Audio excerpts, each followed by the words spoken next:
battery, please charge.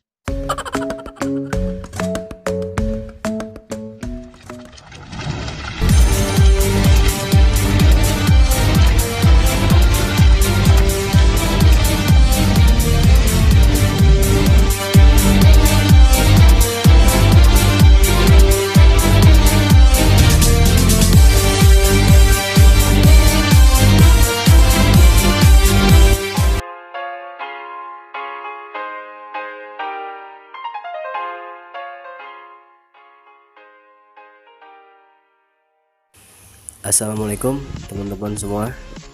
Oke, kita kembali lagi di ONK channel YouTube ya.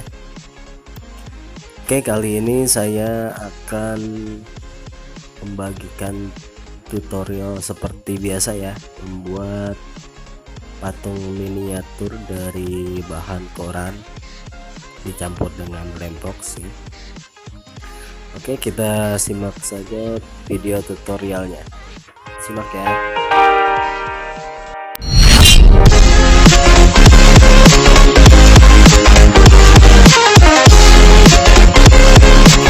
Ya, ini adalah adonan yang sudah dicampur dengan lem box ya.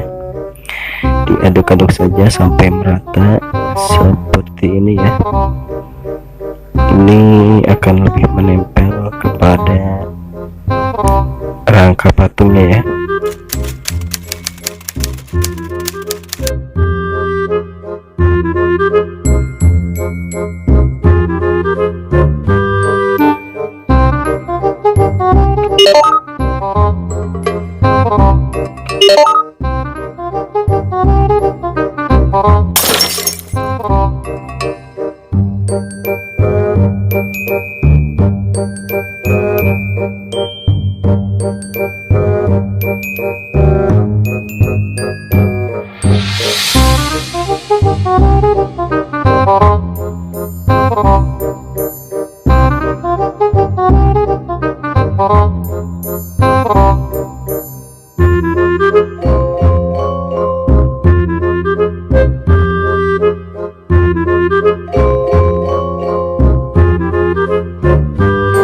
Oke teman-teman, cara menempelkannya seperti ini ya. Jangan terlalu tebal, cukup tipis-tipis saja agar nanti dia mudah mengering ya. Nanti jika sudah mengering baru boleh kita tempelkan lagi dan kita bentuk sesuai karakter yang kita inginkan ya. Seperti ini ya. Jika kurang lem, kita lem bagian rangka patungnya saja ya.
moments later.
Jangan lupa subscribe, like, share,